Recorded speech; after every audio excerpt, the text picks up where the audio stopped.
Hello, everybody, and welcome to lesson 10. This week, we're going to be talking about money. We're going to be talking about money blocks, aka unconscious beliefs that keep you from money. We're going to be talking about how to heal those. We'll be talking about how to manage money, how to manage our business finances, as well as other things. So let's just dive in. I know that money is a very emotionally charged topic for most entrepreneurs, myself included. And this is something that will come up for you time and time again in your business. So I'm just going to let you know now, this is not going to be the only time that you deal with money blocks. You're going to deal with money blocks and healing your stories around money the entire time you are running a business. It is just what happens. Even entrepreneurs who have been doing this for decades, who are making multi-millions a year, still have issues that come up for them regarding money. So think of this as like an onion. We're going to start peeling the layers of this, and you're just going to keep peeling layers of your money stories and issues the longer you're in business. And this is a good thing because it's going to help you recognize where your growth edge is. Also, one thing it does is it helps you know that imposter syndrome is completely normal, and it's something that every single entrepreneur, business owner experiences in their business. There's not a single one who does not feel imposter syndrome. Yes, even the ones who have been doing it for years and are just like raking in the dough, raking in the clients, I guarantee you they still feel imposter syndrome too. So if you're feeling imposter syndrome in your business and you're like, I don't even feel good enough to charge, or I don't feel good enough to charge what I think I could be worth, this lesson is for you. We're going to be talking about, in this specific video, we're going to be talking about how we were raised influences our ideas and beliefs about money when we are adults. So we're going to be going back to childhood in this video because that's often where the deepest roots are of our money blocks and issues. So that's where we're going to be starting. Know that there are other layers of things that have come in for your life after childhood too, but we're going to start at the beginning. The money you create in your business actually has so much more to do with your unconscious and subconscious beliefs than you think. And these beliefs come from experiences from our lives, like I said, many of them in our early years of childhood. And those beliefs, thoughts, and opinions that we absorbed in those early years of our childhood lay the foundation for how we feel, think, believe, and act about money when we are adults. So for example, I think it's pretty common. Many of us have heard the phrase that money is the root of all evil, right? Especially if you were raised in a Christian household, like money often and like wealth, abundance, not just money itself, but like being wealthy was often equal to being evil or being bad. There are several Bible verses like, money is the root of all evil. I don't think that's a Bible verse, but that's a common belief. And then there is a Bible verse that talks about it's easier for a man to get, easier for a camel to pass through the eye of a needle than for a rich man to get into heaven, which like, whoa. So already like these very, very nuanced things, beliefs can start to come in about money and wealth. So if we're raised with the idea that money is the root of all evil and that rich people are greedy, bad, wrong, evil people, we can take that into ourselves and then believe that if we become wealthy, we will be bad, wrong, evil, greedy, shameful, etc. We won't get into heaven, whatever it may be. And if we believe those things, we will block good financial opportunities from coming to us or not even seek them out in the first place. Like if someone showed up to you and was like, I want to buy $1,000 package from you, you might be like, $1,000 is too much money, that'll make me a bad person. And you'll find some way to block or sabotage it. This comes from growing up in an environment where financial struggles may have caused tension or conflict in the home. And if financial struggles caused that tension or conflict, we can tend to push financial gain away for fear of creating that same tension or conflict that we experienced in childhood, the things that we witnessed in our past. Childhood is a crucial period in shaping our views on like literally everything in the world, money included. And the experiences and messages we receive during those formative years can leave a lasting imprint on our financial mindset. So we're going to explore some common beliefs that may come in childhood, especially if there was scarcity things involved with childhood that can shape our relationship with money. So one of those beliefs, a common belief that comes up when people are doing wealth work or money work, is there's not enough to go around. We can have this idea that money is a very limited resource. There's not enough of it. And so when it does come in, we may have a hard time wanting to save that money or invest that money or even spend that money because we believe that it is a limited or finite resource. There's not going to be enough of it, and we don't know when the next paycheck is coming in. So we have to be very, very careful, either holding on very tightly to the money that comes in or being scared to hold on to it because there's a belief that there's not enough to go around and that other people are going without. So think about if you remember feeling that way during childhood, that there's not enough to go around, and start to explore your ideas around that. Start to ask yourself, is that really true? Is there really not enough to go around, or is there plenty to go around for everybody? And the way that I or you use that money can actually make it so that there is more to go around. So start to explore that belief that there's not enough to go around. Ask yourself, is that something I believe? Is that something that is holding me back? And do the work. We're going to talk in a later video of how to heal these things.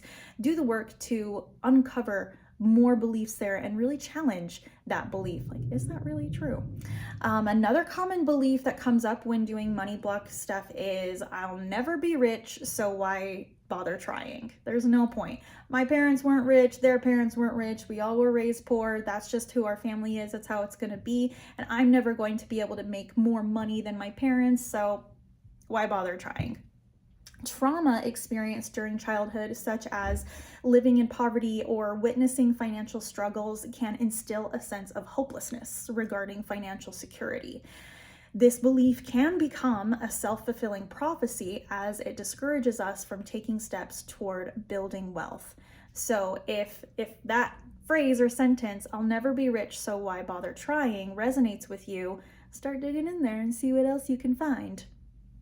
Okay, and this last one is one that has come up for me multiple times, and also my students, other Reiki practitioners that I know, other spiritual healers. This is a very, very common one in the spiritual healing realm, and that is the belief that spiritual healers can't or shouldn't be wealthy. They shouldn't have abundance, especially financial abundance. This is such complete and utter bullshit, honestly, and I'm going to tell you why. So this belief that spiritual healers, Reiki practitioners shouldn't be rich come from societal perceptions that associate spirituality with self-discipline and avoidance of all material indulgence, as well as material attachment. For individuals who are drawn to spiritual practices or healing modalities, the idea of accumulating wealth may seem incongruent with their spiritual values. There seems to be this belief that if you are spiritual, you should live a meager life and go without and only focus on doing your work and being of service, which, yes, we should absolutely be focusing on our work and being of service. Our number one priority should always be to help others. And it's essential to change this belief and recognize that spirituality and financial abundance are not mutually exclusive. Being a spiritual healer, being a wealthy spiritual healer, does not mean that you are greedy or bad. It goes back to that first belief that we came across, that money is the root of all evil, and if I have money, that means I have gotten it in a shady or negative, evil, greedy way, and that's simply not true. In fact, many spiritual healers and leaders throughout history have achieved both spiritual enlightenment and material wealth. And in the Holy Fire 3 Reiki manual, the Holy Fire 3 Reiki Master Manual, it says, since Reiki is a spiritual practice, some of you may have a feeling, either consciously or unacknowledged, lurking around in the subconscious, that spiritual things and the material world don't belong together. If this feeling is present, it needs to be dealt with and healed. Again, this is in the Reiki manual. There is nothing wrong with the spiritual and material working together. In fact, that's the whole purpose for spiritual beings, you and me, to be in material bodies, to bring the values and energy of the spiritual world into the material world. Having a spiritual business is an excellent way to accomplish this purpose.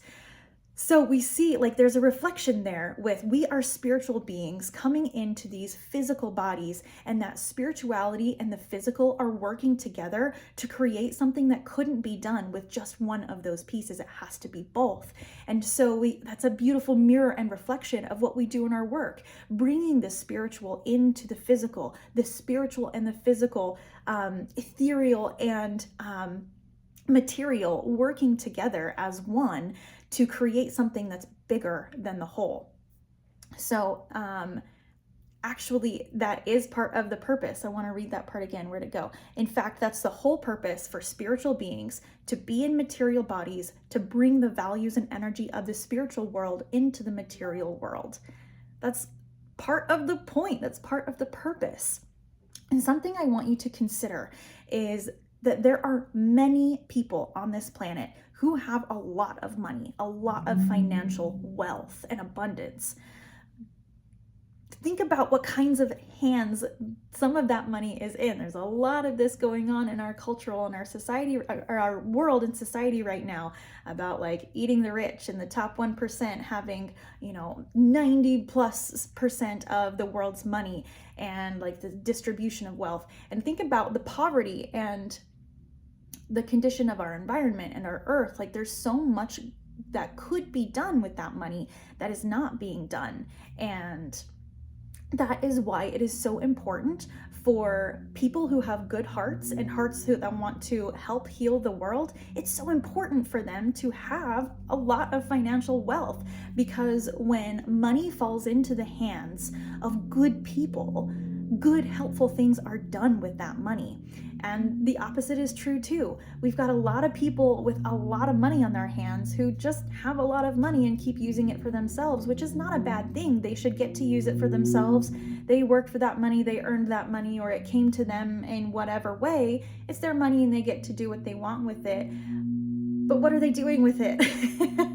And now think about yourself. What would you do with all of that money? Like, think of yourself having $50,000.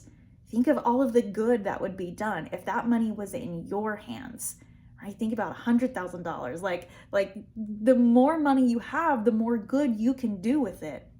So if you are a decent human being, you owe it to the community that you are in to be as wealthy as you possibly can, because you are going to do good things with that money. You're going to spread it around. You're going to share it. You're going to help lift other people. You're going to spend money with businesses that mean something to you and who are also doing good things in the world.